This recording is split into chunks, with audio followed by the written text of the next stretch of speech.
여러분 혹시 권투 경기나 또 격투기를 보신 적 있으십니까?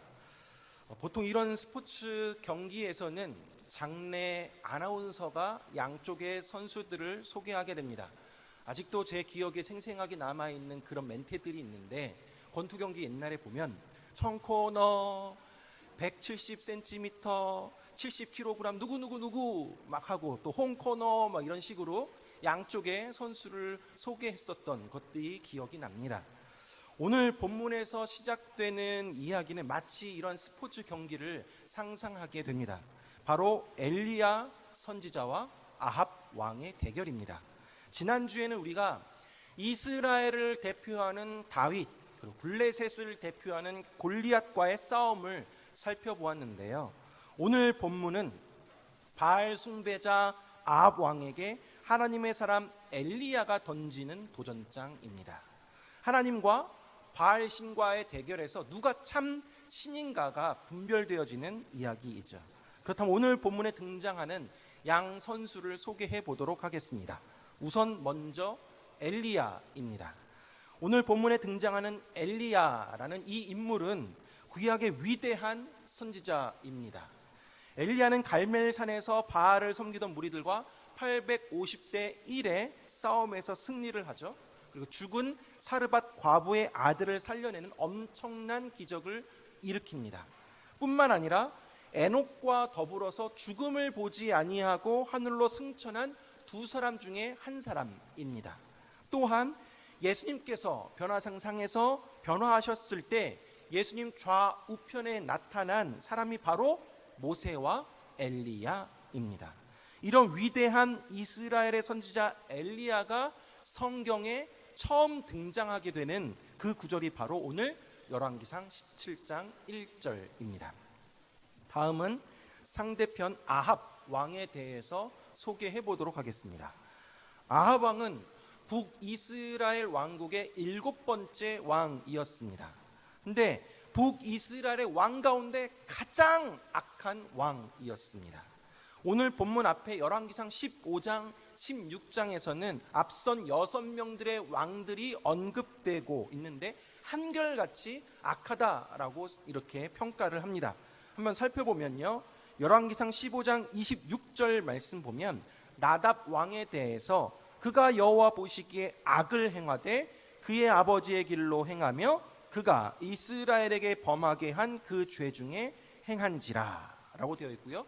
또 34절 말씀에 보면 바하사가 여호와 보시기에 악을 행하되 여로보암의 길로 행하며 그가 이스라엘에게 범하게 한 그 죄 중에 행하였더라 라고 되어 있습니다. 또 16장 19절에 시므리 왕에 대해서 이렇게 이야기합니다. 이는 그가 여호와 보시기에 악을 행하여 범죄하였기 때문이니라. 그리고 25절에 보면 오므리에 대해서 오므리가 여호와 보시기에 악을 행하되 라고 되어 있습니다. 그 악한 왕들이 통치해 왔는데 엘리야가 활동하던 아합 왕의 시대를 보니까 16장 30절에 이렇게 이야기합니다. 오므리의 아들 아합이 그의 이전의 모든 사람보다 여호와 보시기에 악을 더욱 행하여. 이 아합이 이전에 모든 사람들보다 여호와 보시기에 악을 더욱 행했다라고 되어 있죠. 아합은 가장 사악한 왕으로 손꼽혔습니다. 뿐만 아니라 33절 말씀에 보면 또 아세라 상을 만들었으니 그는 그 이전에 이스라엘의 모든 왕보다 심히 이스라엘 하나님 여호와를 노하게 하였더라 라고 되어 있습니다. 그 앞선 왕들도 악했는데 아합은 최악 중에 최악이었던 것입니다. 그래서 하나님을 노하게 하였습니다. 그런데 실제 당시 아합 왕 시대에는 이스라엘이 물질적으로 번영을 누렸고요, 군사적으로도 힘이 있었고 경제적으로도 또 국가적인 위상도 매우 높았을 때입니다.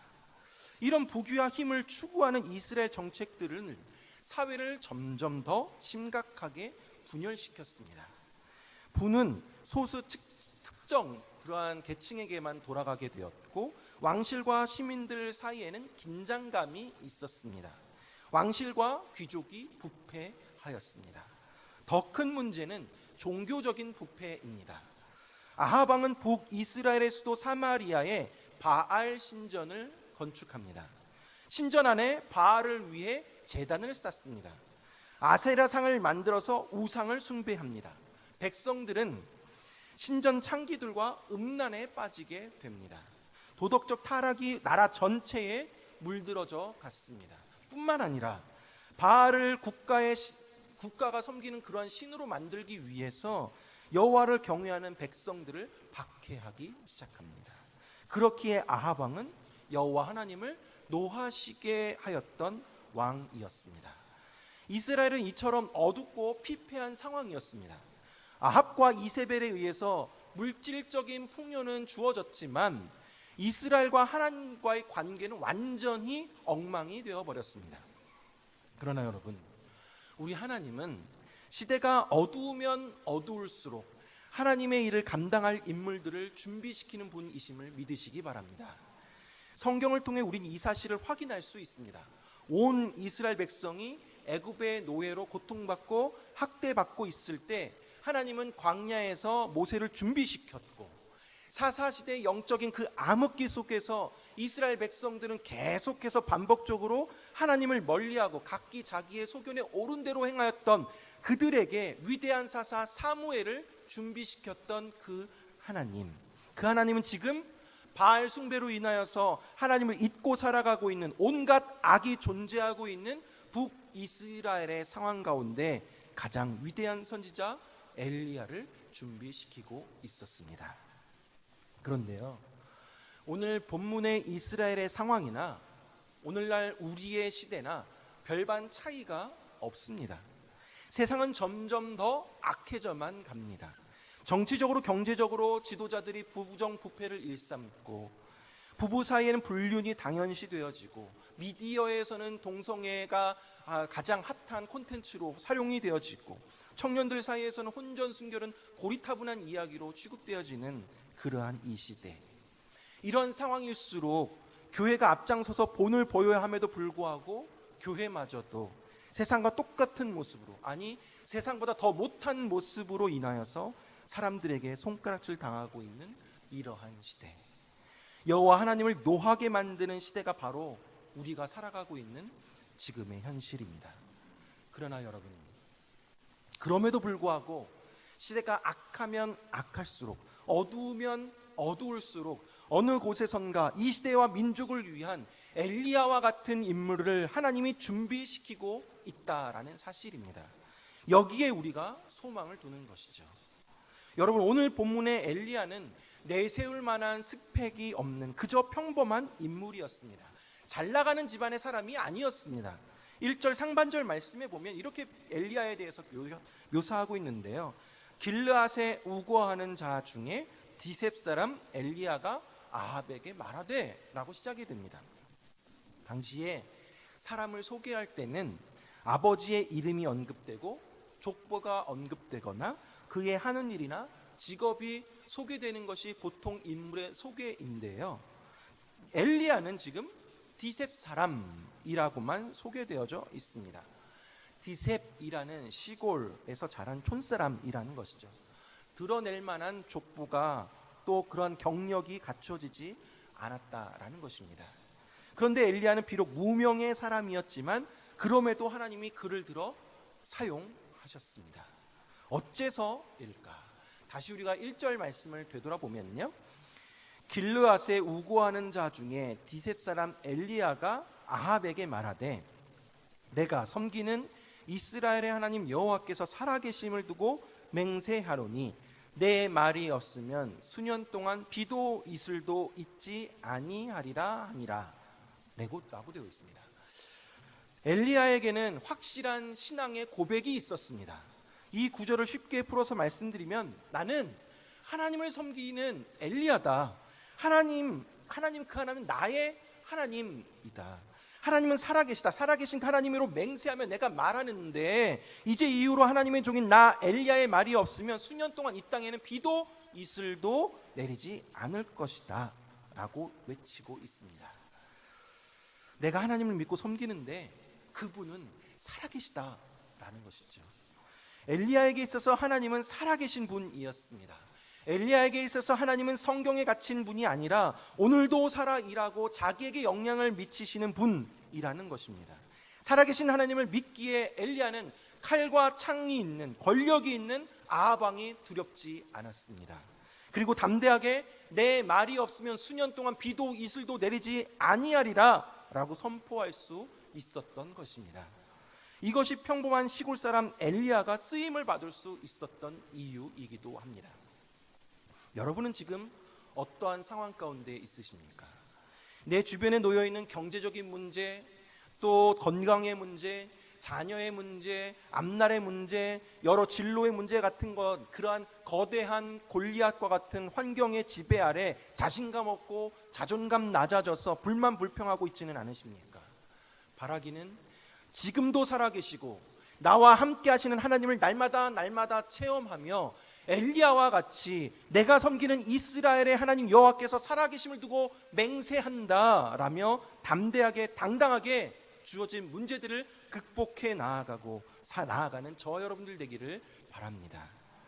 구약의 왕들을 평가했던 것은 딱 두 가지입니다. 여호와 보시기에 악을 행하여, 여호와 보시기에 정직하게 행하여, 이 둘밖에 없습니다.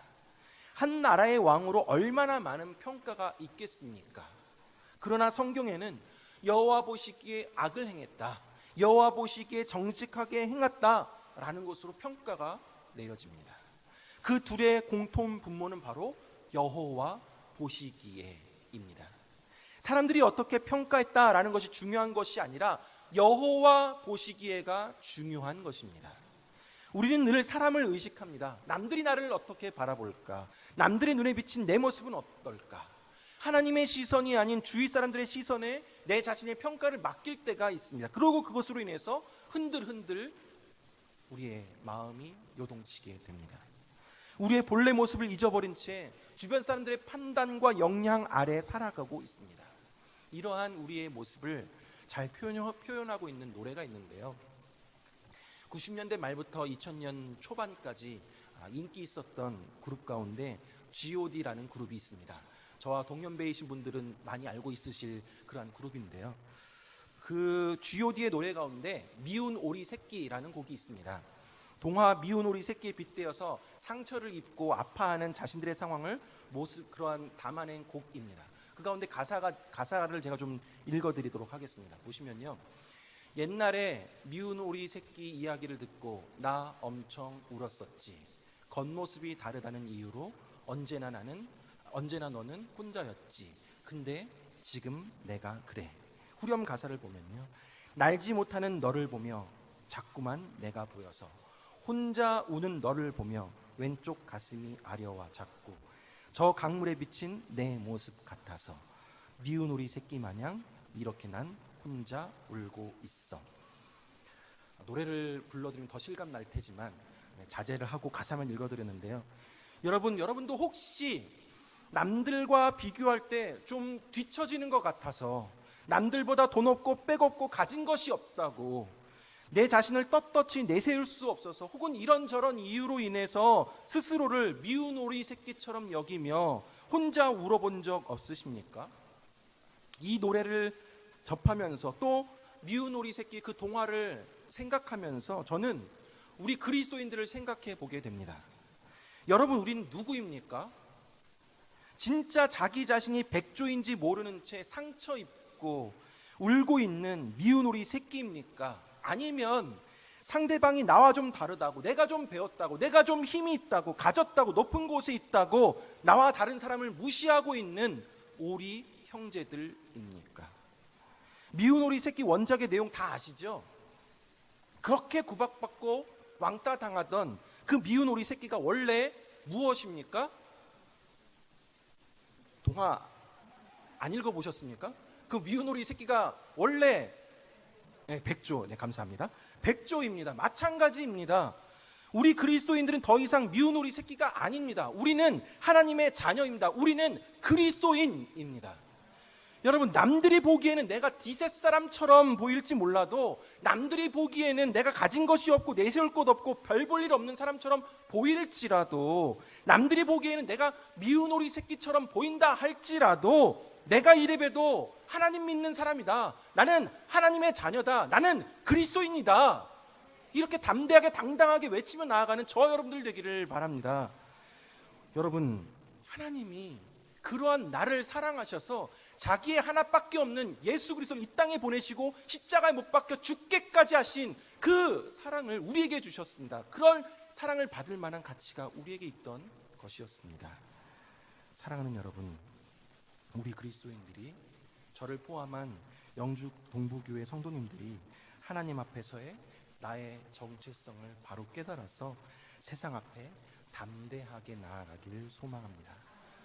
자, 이렇게 잘 준비된 인물 엘리야가 드디어 역사의 전면에 나서게 됩니다.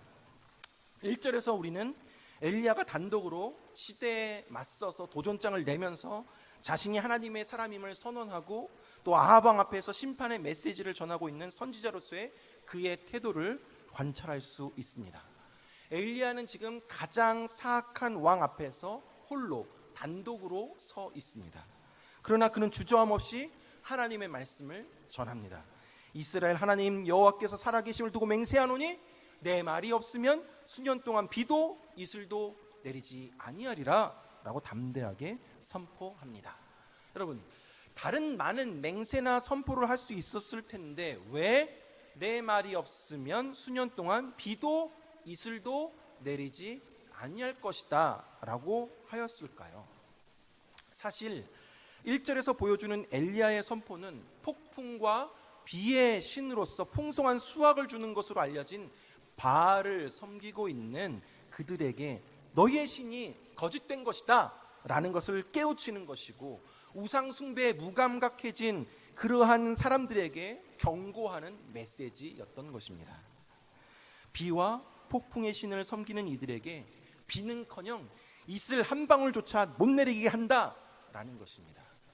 오늘 본문에서 엘리야는 여호와의 사심을 두고 맹세하노니라고 아합 왕에서 당당하게 이야기합니다. 엘리야에게 있어서 여호와 하나님은 살아계신 하나님이요, 순간순간 자기를 인도하고 이끄시는 하나님이었습니다. 엘리야와 같은 살아계신 하나님을 믿고 나아가는 그러한 사람들에게는 나타나는 것이 있는데요, 그것이 바로 자신감입니다. 당당함입니다. 꿀리지 않습니다. 우리가 지난 주일에 살펴보았던 다윗도 마찬가지입니다. 이세의 8번째 아들로서 아버지에게 왕이 될 인물로서 인정받지 못하였던 양치던 목자 소년 다윗이 거인 장수 골리앗 앞에 당당하게 서서 선포를 합니다. 지난주에 우리가 봤지만 사무엘상 17장 45절 말씀에 이렇게 외치고 있죠. 너는 칼과 창과 단창으로 내게 나아오거니와 나는 만군의 여호와의 이름 곧 내가 모욕하는 이스라엘의 군대 하나님의 이름으로 내게 나아가노라 라고 외치며 나아갔습니다. 그리고 2주 전에 살펴보았던 베드로도 마찬가지입니다. 고기 잡는 어부요 배운 것도 없는 예수님의 제자 베드로, 예수님과 함께 3년 동안 동고동락하였지만 끝내 예수님을 모른다라고 부인까지 하였던 그가 예수님 부활 후에 만나서 예수님이 네가 나를 사랑하느냐? 네가 나를 사랑하느냐? 네가 나를 사랑하느냐? 예수님의 그 3번의 질문에 제가 주님을 사랑합니다, 제가 주님 사랑하는 주님이 잘 아십니다라고 고백을 하였죠. 그렇게 회복이 되어지고 마가의 다락방에서 성령의 임재함을 누린 후에 성전 문 앞에서 구걸하고 있는 앉은뱅이를 일으켜 세울 때 이렇게 곧 외치며 나아갑니다. 사도행전 3장 1절 말씀에 보면 은과 금은 내게 없거니와 내게 있는 이것을 내게 주노니 나사렛 예수 그리스도의 이름으로 일어나 걸으라 라고 외치며 일으켜 세우게 됩니다. 예수 그리스도 그 이름만으로 충분하다라는 것입니다. 예수님 심판받을 때 자신이 어떻게 될까봐, 내 목숨이 위태로울까봐 여인 앞에서 예수님 모른다라고 부인하였던 베드로였지만 이제는 죽음의 위협 앞에서도 당당하게 그리스도의 복음을 전하고 그로 인해서 3,000명, 5,000명이 회개되는 역사가 일어나게 됩니다. 사랑하는 여러분, 우리가 비록 디셉 사람 엘리야처럼 평범한 배경을 가지고 있다 하더라도 비굴하게 살지 않기를 바랍니다. 중요한 것은 남이 나를 바라보는 내가 아닙니다. 또한 내가 바라보는 내가 아닙니다. 남들이 나를 바라볼 때, 또 혹은 내 자신이 나를 바라볼 때는 부족하고 모자르고 또 연약한 것 투성인 것처럼 보일 때도 있습니다. 또한 우리가 우리의 자녀들을 바라볼 때도 마찬가지입니다. 세상의 시선으로, 세상의 기준으로 우리 자녀들을 바라보면 이것도 부족하고 저것도 준비가 안 되어져 있고 과연 이 아이가 자기 구실이나 할 수 있을까? 그런 걱정과 염려가 나오고 답이 안 나올 때도 있습니다. 그러나 여러분, 하나님은 저와 여러분을, 우리 자녀들을 그렇게 보지 않는다라는 것입니다. 누구보다 귀한 존재로, 보배로운 존재로 바라보고 있습니다. 내가 그리스도인이라는 그러한 긍지를 갖고 살아가시기 바랍니다. 거인 골리앗 앞에 선 다윗의 고백처럼, 성전 미문 앞에 안진뱅기를 일으켰던 베드로처럼 우리 앞에 수많은 걱정과 문제들 앞에서 내가 믿는, 내가 섬기는 살아계신 만군의 여호와의 하나님을 의지하며 나아가오니 골리앗과 같은 모든 문제들은 없어질 것이다. 은과 금은 내게 없거니와 나사렛 예수 그리스도의 이름으로 명하노니 일어나 걸으라. 담대하게 당당하게 예수 그리스도의 이름으로 선포하며 하나님을 신뢰하며 나아가는 저 여러분들 되기를 바랍니다. 사랑하는 여러분, 하나님은 어두운 시대를 깨울 수 있는 사람을 찾으십니다. 세상과 동조하지 아니하고 하나님의 뜻을 쫓아가는 사람, 하나님은 살아계시며 하나님만이 오직 유일한 신이시다라고 외치며 우상 숭배자 앞에 정면 대결을 펼쳤던 엘리야와 같은 그 한 사람을 찾으십니다. 오늘 이 시대 앞에 내가 속한 교회와 가정과 학교와 직장과 사업장 속에서 하나님께 쓰임받는 지도자로 여러분들 서고 싶으십니까? 그렇게 우리 아이들을, 우리 자녀들을 양육하고 키우고 싶으십니까? 그렇다면 여러분, 우리는 코람데오, 즉 하나님 앞에서 의식을 가져야 합니다. 우리는 늘 사람들을 의식합니다. 남들이 나를 어떻게 볼까? 남들이 내 자식을 어떻게 볼까? 그렇게 생각을 합니다. 그러나 이스라엘 왕들에 대한 하나님의 평가는 그들이 무슨 업적을 남겼는가, 그것이 중요한 것이 아니라 여호와 보시기에 악을 행하였다, 여호와 보시기에 정직하게 행하였다 였습니다. 우리 자녀들이 공부 잘하고 좋은 대학 들어가고 좋은 직장 다니는 것보다 중요한 것은 하나님 보시기에 과연 우리 자녀들이 어떠한가입니다. 이 자리에는 이미 자녀들 다 키우시고 분가해서 살고 있는 분들도 많으신 줄 압니다. 그러나 나는 이미 자녀 다 키웠다고, 이젠 자식들이 충가해서 부모 품을 떠났다라고 자녀들의 신앙 교육이 멈춰서는 안 됩니다. 자녀들이 사회적으로는 성공했는데 신앙적으로는 바로 서지 못하고 하나님 품을 떠난 자녀들이 얼마나 많은지 모릅니다. 부모로서, 할아버지 할머니로서 우리는 계속해서 신앙의 경주를 해 나아가야 합니다. 호흡이 끊기는 그 순간까지 하나님 말씀과 기도로 나아가고 우리 자녀들을 위해서 말씀과 기도로 양육시켜 나아가야 합니다. 신앙의 모델이 되어야 합니다.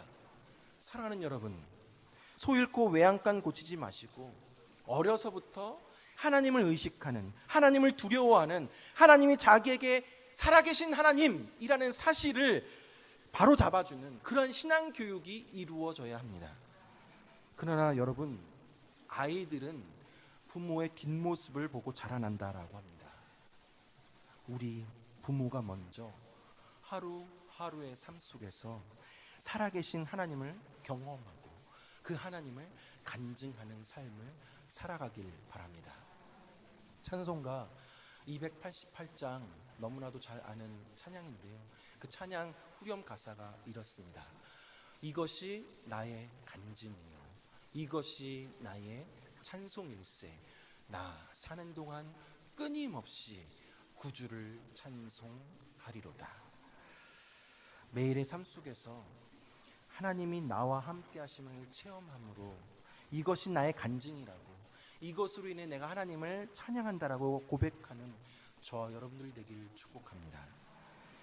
부부끼리 혹은 가족끼리 하루를 마무리하며 저녁의 식사 자리에서나 혹은 잠자리에서 오늘 하루 하나님이 나를 어떻게 인도하셨는지를 나누며 그 하나님을 찬양하는 우리의 가정 되기를 소망합니다. 주일에 교회에서 서로가 만났을 때 지난 한 주 동안 하나님이 나의 삶을 어떻게 인도하셨는지를 간증하며 찬송하는 우리 영주 동북교회 성도님들 되시기를 바랍니다. 이 찬송의 가사의 고백이 우리 모두의 삶의 고백이 되기를 바랍니다. 말씀을 맺겠습니다. 하나님은 아주 작은 한 사람이라도, 지극히 평범한 사람일지라도 디셉 사람 엘리야처럼 다른 사람의 시선이나 판단의 영향이 아닌 하나님의 영향을 받고 주어진 환경 속에서 살아계신 하나님의 인도하심과 또 공급하심을 경험하며 오직 하나님을 의식하고 의지하는 삶을 통하여서 놀라운 기적을 일으키십니다. 사랑하는 여러분, 오늘은 어린이 주일입니다.